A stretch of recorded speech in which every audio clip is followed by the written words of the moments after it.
we done yet? Please tell me, are we done yet? Hello, and welcome back to my channel. My name is Muriel, and are you all ready for a deep dive into episode 7 of Amazon Prime's Lord of the Rings? The rings of, apparently pyroclastic flows are just, like a really intense sauna. We start the episode back in Mordor, sorry, the Southlands, and everything is pretty bad.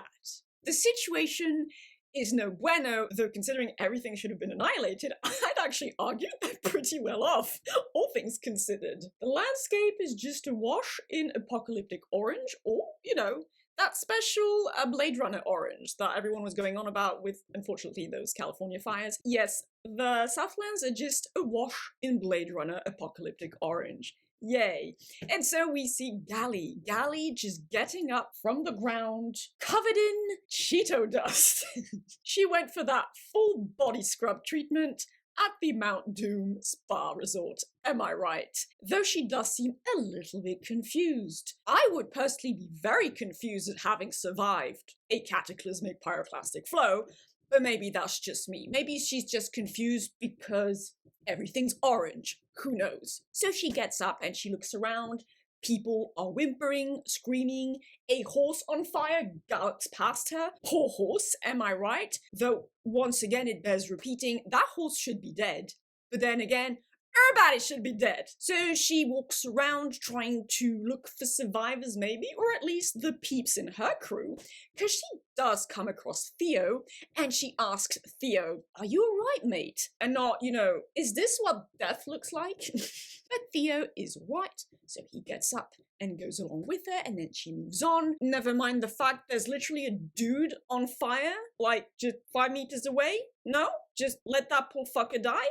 Okay. You do see a few dudes who seem to have been Pompeyed, is what I'm going to call it, though not quite encased in ash like the poor sods at, Pompeii and Herculaneum. But they did. So some people did die, so the pyroclastic flow did kill some peeps. Yay for the bare minimum of plausibility here. You see Isildur walking around. He's with one of his buddies, but the other buddy, you thought I remembered their names? Please. The other buddy died. He big dayed, and they big say it. But I don't give a fuck. Did you? Did you honestly give a fuck about these two? I don't think so. Come on, be honest with yourselves, you didn't. And yeah, just everyone shuffling about, terribly confused. No one seems to have any trouble breathing in this, very dense air packed with ash and dust and shit. Nah. Everybody's breathing just fine. It's so good. No coughing whatsoever. Nothing to see here. And then, I have to be honest here, at times I wasn't paying that close attention because I'm so done with the show. But so, at some point, Isildur goes into a flaming house, as one does in these types of situations. So he goes in, but of course, a building on fire isn't the most structurally sound thing in the world. And so the remains of the roof collapse on him.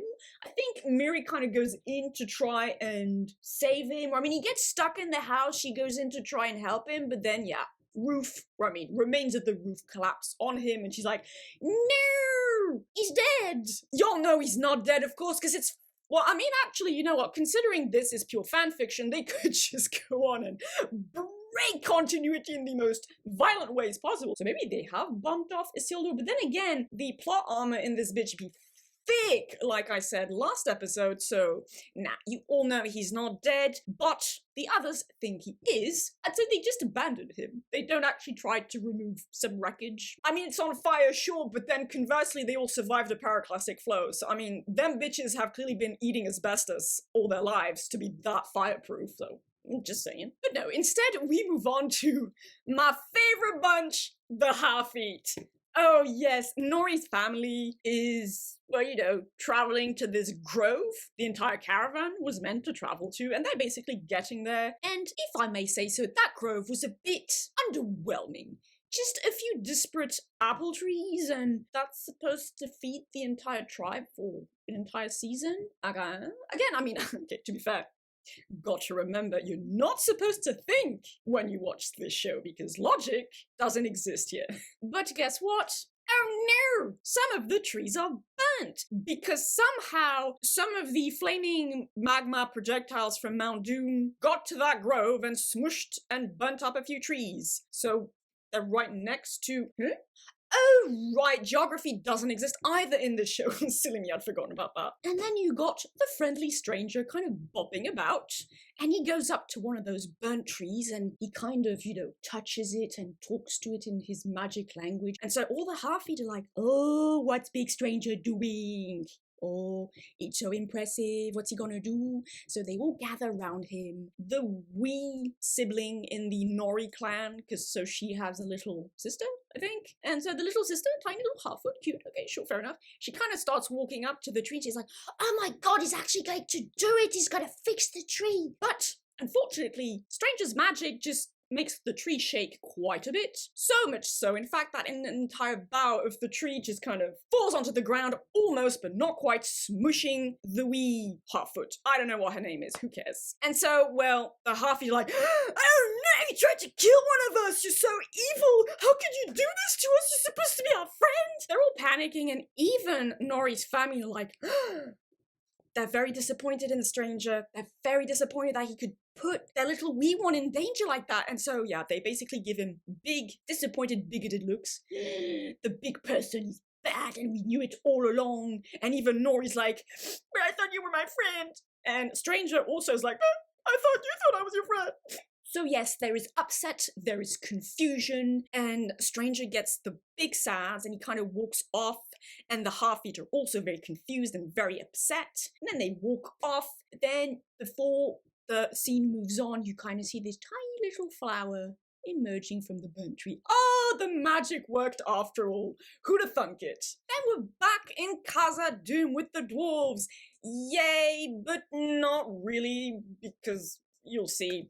So first off, we're with Durin and his bestie Elrond, and there is absolutely nothing for it. I loathe that self-important smirk that Elrond always seems to carry. I just want to slap him. But regardless, Elrond is basically there in his function as diplomat and as the emissary for the elven cause, because, they're all gonna die basically if they don't get their mithril vaccines. Because Silmaril essence stupidity. What is he offering? I can't even remember, but he's offering a sweet-ass trade deal with the dwarves in exchange for that sweet-ass mithril. King Durin III is also there, and he's not really buying any of this. And so he goes on with something akin to this. Why should we trust you, elves? You're a shifty bunch. And Elrond tries his hardest to basically argue that I'm not like other elves, though. You can totes trust me. But despite his presumed charm, I don't personally see it, but fair enough. King Durin III basically says, I gotta talk with my son here. So how about you step out of the room? So Elrond's like, I'll step up, but I got the good trade deal, though. I'm cool. Then we're basically with the two Durins. The other dwarves fucked off as well, whatever, so they're just the two of them in the room. And so Durin basically is like, nah, just won't do it, request denied, and he goes on this little morality lesson with his son about the fact that Aule created the dwarves out of fire and rock, so he explains that, and so he says that rock, I don't know, rock is stability, and fire is basically representative of change, because fire consumes everything at some point, so shit moves on, and this means that, well, time's up for the elven race, so they can basically go fuck themselves. Because also, he just is not about that deep mining. He's like, you will not mine in the deep places of the mountain. You all know why, though. And if you didn't, you will by the end of the episode. But Durin the Fourth is very sad about this. He's like, but it's my bestie and my bestie's people. And I vouched for the dwarves and told them we wouldn't give him the mithril, though. His father is having none of it. He's like, the elves have cheated death for too long. And I'm like, oh, for fuck's sake, though. Bitch, the elves are immortal. What the fuck are you on about, though? It's just, this is not even superficial stuff. It's a fundamental aspect of the freaking Legendarium's world building. The elves are immortal. Their bodies are kind of mortal, sure, but their souls just get reincarnated in Valinor. Mortality is the domain of human beings. dwarves? I'm not entirely sure, but that's not the point. So what is with this nonsense? And then he adds also that it was basically preordained by the Valar or some shit, so saving the elves would be going against the will of the Valar. No, again, hashtag fake news. What is this bullshit? So then we switch to a scene between Durin and his very own Lady Macbeth, because these are big mad now too. Durin is big sad because, well, he's gonna have to break the very negative news to his bestie, but Disa, nah, she's not about capitulating to his dad. His dad is an old fuddy-duddy, a conservative asshole, that's kind of the messaging here, and who gives a fuck about the king's edicts or respecting his will? He's literally a monarch, that's kind of how that works, but no? Oh, right, you're not supposed to think about these things. Apologies. So, yeah, no, she's like, rebellion, fuck the law, fuck the police. And she's hammering away very angrily at this hatchet. She's like, no, you husband, no, you're not gonna give in to this shit. Ambition, we're gonna be the powerful ones, we're gonna mine that fucking mithril and enter into the straight deal with the elves. And then Elrond shows up, and he's like, so Durin, what did your dad say? And Durin's like, nah, you don't wanna. There's this supposedly emotional scene between Durin and Elrond says, I'm just going to leave then, and this is farewell, but in Quenya, or I mean, they don't say Quenya, they say in well, actually, I can't remember, whatever. In Elvish, we do not say farewell, we say Namarie. Except Namarie means farewell, be well, so, why? Okay, just, right, never mind. And yes, there are tears being shed by Durin. I'm gonna miss you so much, bestie. I know, bestie, why we had some good times together, but we gotta part ways now. And then, before we leave this section, the little nugget of mithril is placed next to this leaf that was covered in black evil ooze veins. And guess what? The whole thing about it containing Silmaril essence is actually 100% true. Because by being right next to that nugget of ore, yeah, the black ooze just basically disappears. So yay, magic of Silmaril essence and mithril. Etta, the dwarf couple, goes like, yo, Elrond, bitch, come back here. We got good news. This is actually, yeah, you were totally right. We're gonna help you because proof was in the plot contrivance number 1,003,008. And we're back in Mordor, sorry, the Southlands. So we're back in Blade Runner Orange, Southlands. And apparently Gali and Theo are going their own way. Elendil, Miri, and crew, and the other survivors, the way too many peasant survivors are following them, another way. They're trying to go back to a Numenorean war camp. Gally's like exchanging banter with Theo, and she's like, yeah, these lands are dead. I mean, y'all seem to be doing pretty well despite that, but okay. And Gally is rather introspective and spouts off wisdom she has no place spouting given what we know of her established character. Theo is apparently full of regret and shame and doubt because of everything that happened. Gally says that she was responsible for Mount Doom going boom, and I'm like, well, actually, no, that was on Potato Creep. So I'm like, you're definitely, you know, a genocidal and sadistic psycho, but for once, this wasn't actually on you there. Then she tells Theo that what we cannot know hollows the mind and you shouldn't fill it up with pointless speculation or some shit. I'm like, sure, but you could also find out things when it's relevant to do so. Oh, right, no, because you are supposed to switch off your brain when you watch this. So is that kind of a meta-commentary on viewers watching Rings of Power? And then Theo goes on about the fact that he killed many orcs and he's a warrior now and he's totally badass. And Gally says, yeah, no, you shouldn't revel in the fact of killing orcs and you shouldn't call a bad deed good or feel good about committing a bad deed. And I'm like, yeah, that's very rich coming from you, bitch. Like, you're literally a sociopath. I mean, a psychopath. Whatever. She got ASPD. We're all agreed, right? You were ready to just go full-on genocide on the orcs. Yes, the orcs are bad in the Legendarium, but this is not an adaptation of the Legendarium, okay? It's fan fiction in which it has been established that there's kind of a redeeming aspect to the orcs, and Adar, you know, is actually the good guy in this story. So yeah, she was ready to just commit genocide on orcs and make their daddy watch in agony. So I'm like, shut the fuck up, bitch. That being said, she still rewards Theo by giving him her sword. She's like, here, you can be a warrior too. Okay. And before we end this section, then we zip back to Miri and Elendil, and Miri's like, are we out of the fog yet? Or I mean the ash cloud, whatever. Elendil's like, nah. And she's like, how about now? Nah. Oh no. She was blinded by what happened. I'm like, you got off easy once again, considering what actually freaking happened. I think, you know, all the peeps who died at Pompeii and Herculaneum, they must be pissed if they're watching this as ghosts. But yeah, no, okay, she's blinded, but being the queen, she cannot show vulnerability or weakness, and she says to Elendil, no one is to know that I have been blinded, so just keep going, keep dragging my horse, and shut up. Back with the Half-Eat, we see Lenny Henry basically giving directions to Stranger, who is, you know, basically encouraged to leave.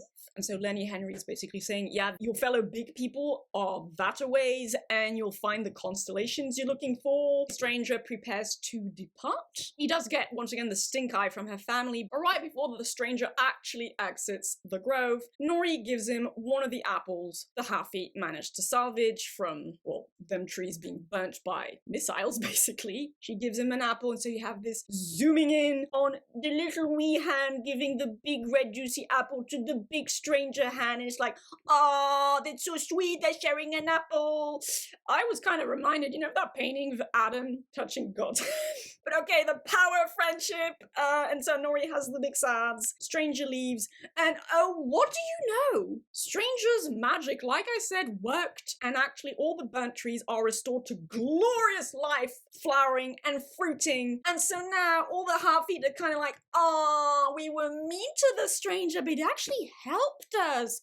Big sayers all around. And then we're back with Gally and Theo. They're basically trying to avoid orcs on their journey in the night, or actually even in the day, because, oh yeah, sunlight is blocked, so vampire orcs can just wander about to their heart's content. As such, Gally and Theo are kind of holed up in this little hollow. They're having a bit of a chat, once again, because Theo is a bit miffed about everything, and he's like, how do you go on? And I've lost people. I don't even know if my mum is still alive, because Brondir, we haven't seen them yet this episode, so they could be dead. You'll know they're not actually dead, but let's pretend for a hot minute that they might be dead. So he's all, you know, big sad about this. And Gally goes on to talk once again about her brother Finrod. You know, that prompted her to go just full psychopath. And then she says, and I also lost my husband! Because apparently, yes, Celeborn does exist, but they lost touch during the War of Wrath, and she never saw him again.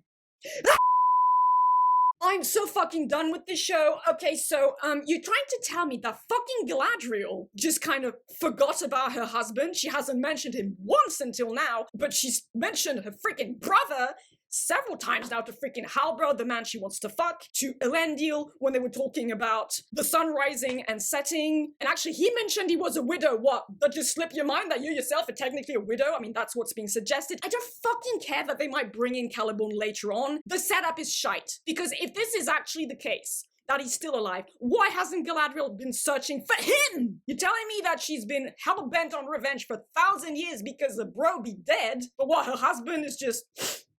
I just never saw him again. Big whelp. Elven love, or I mean marital love, is some serious shit, okay? I don't buy this. If she's hell-bent for her brother, she should be for her husband. She should be scouring earth, sky, and hell to find out if her husband is still alive. How about her daughter then? Is Celeborn bopping about as well? Like, what, she abandoned her kid as well, for all we know? Like, the actual fuck. Though, funnily enough, you know, as I've seen some suggest, maybe Celeborn just stepped out to buy some cigarettes and hightailed it out of there. Because honestly, who would want to be married to that abject bitch? Am I right? Anyway, and then she goes on a bit about the fact that I believe the wise also look upon what's in our hearts. Just, you know what, Gally? Fuck off and die in a fire at this point, because you have no business saying these wise things. You have ASPD, you have no morals, you are an evil abject bitch. Shut up. And additionally, she also tells Theo to just let go. Oh, bitch, please, let go. How about you take your own fucking advice for once? No? No? Okay, fine. So yeah, they just hide from orcs, and yeah, moving on, because this is just egregious freaking bullshit. Back at Khazad-dûm, we see that, well, Durin was won over to Elrond's cause fully this time, and so they're basically mining for Mithril. They exchange some banter, which is just straight up supposed to parallel the banter between Gimli and Legolas.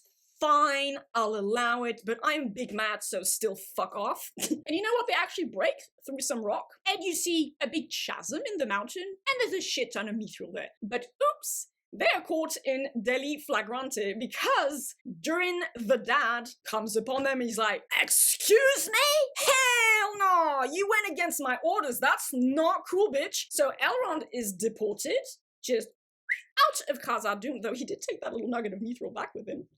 Clever bastard. Then we move on to an exchange between the two Durins. Dad is big mad, because you disobeyed me as your father, and you disobeyed me as your king. And then Durin the youngest is all about, yeah, but you're an old fuddy-duddy, and who should give a fuck about your conservative views? This is the way of the future, the way forward. And then King Durin basically takes this golden collar off of his son. This is a token of Durin's princedom or something, and he's like, don't bother picking that up. I'm basically done with you. Fuck off. Get out of my sight. I disinherit you or some shit. Back with the Half-Feet, we see that Poppy is gathering whatever in the little river, and she's singing. Good for her. But then she spots a big footprint in mud on the riverbank, and she's like, oh no, that's a big person, but not stranger, our friend, so yeah, I'm scared. So she drops a bucket, and her bucket floats along the river and lands at the feet of them three white gothic priestesses. I mean, I don't really know what to call them, but basically that priestess who kind of looks a little bit like Eminem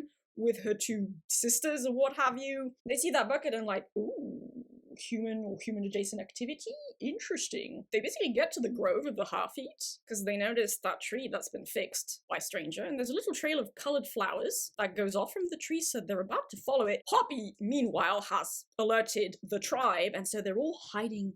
They're looking like, oh, these people are scary. And Nori, being a good little person, she wants to protect her friend who's left to go wherever. And so she's like, oi, it went the other way. And then, you know, it's like the whole thing. She looks at them, she turns her head for 5 seconds, she looks back, oh my god, they're gone. Where could they have shuffled off to? And then, dun dun dun, the three of them appear right behind her because that's always how it goes.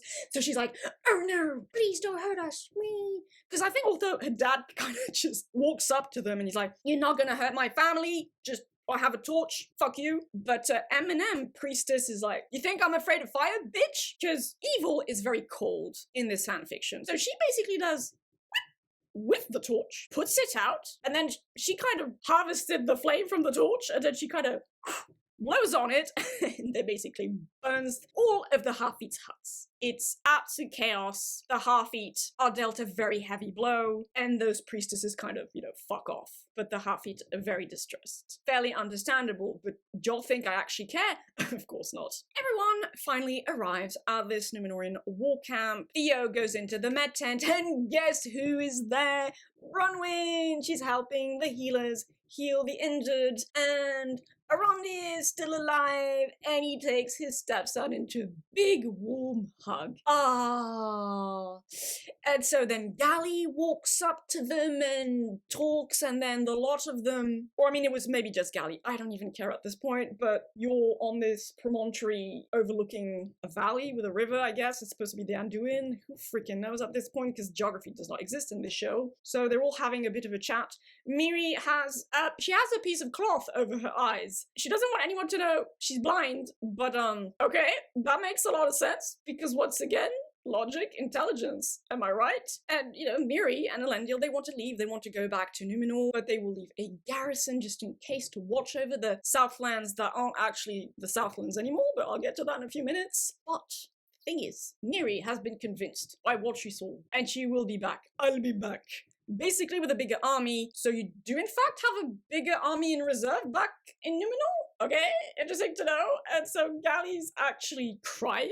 Lots of emotions for Gally in this episode. I mean, she's still mostly angry. She's like, yes, you will come back and help us and help the elves, and it's gonna be good, and, you know, the power of friendship and alliances. Yeah, and so Mary says, sure, and she touches Gally's face. It's gonna be all good.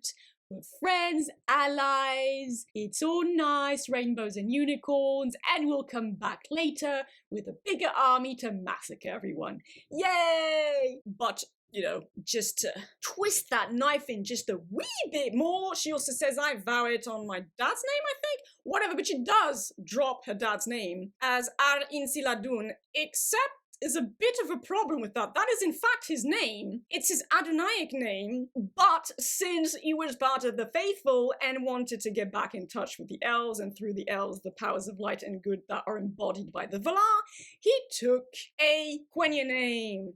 Tarpelantir. That's actually the name he would want to be used, so his daughter is being massively disrespectful to him there, but law? What's law? What dis? Law? No one gives a fuck about law, am I right? Then we get into the last scene with the half-feet. Everyone's very mopey, and Nori especially is very depressed, well, because all their caravan has basically been burnt down, but you know, Nori's dad, he's not about that defeatism. He's like, we're half-feet, and we have a good heart, and this is not who we are. We have big hearts, bigger than our feet or some shit, whatever. We should rally, and basically gives a pep talk to everyone. And Nori's like, yeah, you know what? You're right. But you know who we need?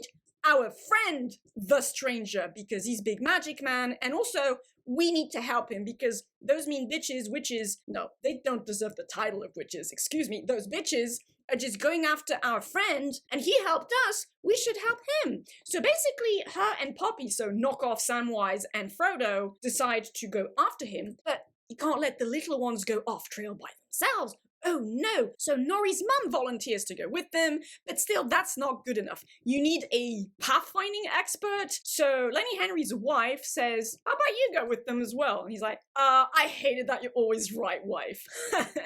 So he decides to go with them as well. So the knockoff hobbits go after knockoff Gandalf. Back just outside the erstwhile Southlands, you see basically this Númenorian war galley leaving. It really is tiny though. So Elendil's there, Miri's there, wearing her bandana, so no one knows she's blind. You see Bronwyn and Arondir and Gally up on this promontory and just kind of watching them leave. So Gally asks the two of them, what you gonna do? And so they're like, you know what? We're going to go with a bunch of peeps to this old Númenorian city, this old Númenorian colony. And I'm like, oh, come the fuck on, really? So now the Númenorians have colonies, in fact, or had colonies in the past, but now no?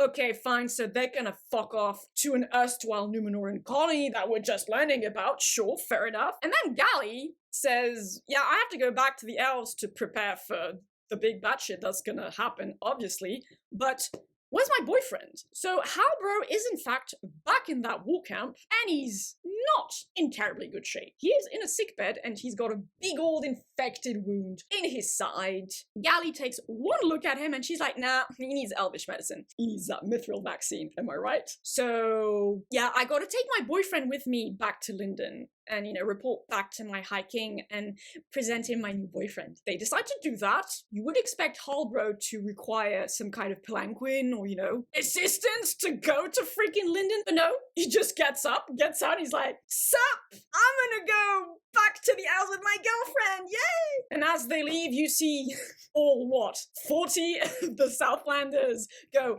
hail King Halbrand, yay! And then Theo's like, hail the Southlands! A region which is apparently very not densely populated, am I right? But so yes, Halbro and Gally are riding off into the sunset to Linden, and y'all know that Linden is in fact 5 minutes down the road, because that's how geography, well, doesn't exist in the show. And also I forgot to add, but I mean, they kind of exchange a look as they've just mounted their horses, just a wee bit of a smile, and I'm like, yeah, Gally, we all know, like, fuck your husband Celeborn, am I right? When you can get some thick, throbbing human Back in Khazad-dûm, you do have Lady Disa, who gives a little pep talk to her husband. We're not just gonna take this lying down. Fuck this. Fuck your dad.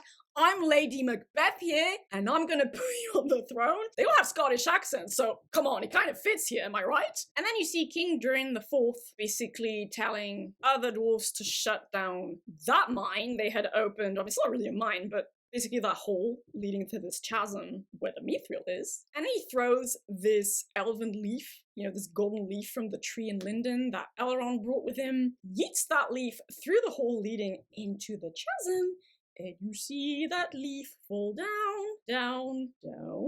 Ooh, still deeper down. Oh yes. And it lands, and then starts burning up. And guess what? Balrog is here! Yay! And Balrog is big mad that he was woken up. I'm guessing that the Balrog hates noise, or maybe just hates the gust of wind that brought the leaf. He was like, I was chilling down here in my hellhole. You imposed a breeze upon me, you inconsiderate asshats. So Balrog is big mad, and you'll know that you're gonna fuck shit up soon enough. And then finally, back in the Blade Runner Orange hellscape, you see Adar. Adar is just swell. Like, he's happy. He's just so satisfied with what happened.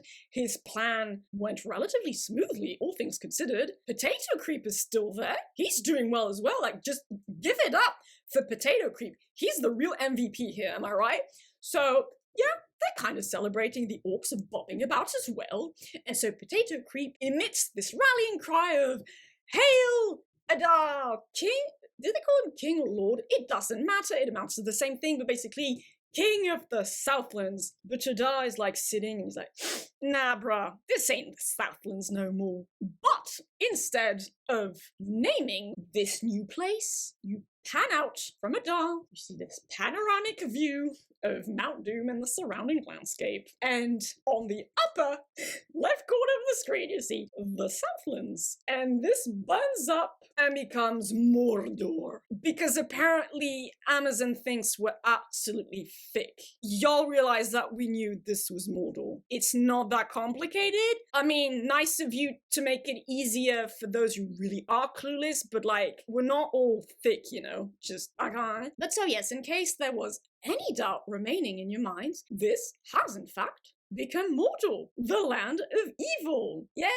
I mean, yay for the baddies, am I right? This show, this episode, hashtag justice for freaking Teleporno. Am I right? Oh, if y'all didn't know, it's kind of the running joke, but Teleporno is basically, I think, the Quenya name for Celeborn. It's one of his other names, alright.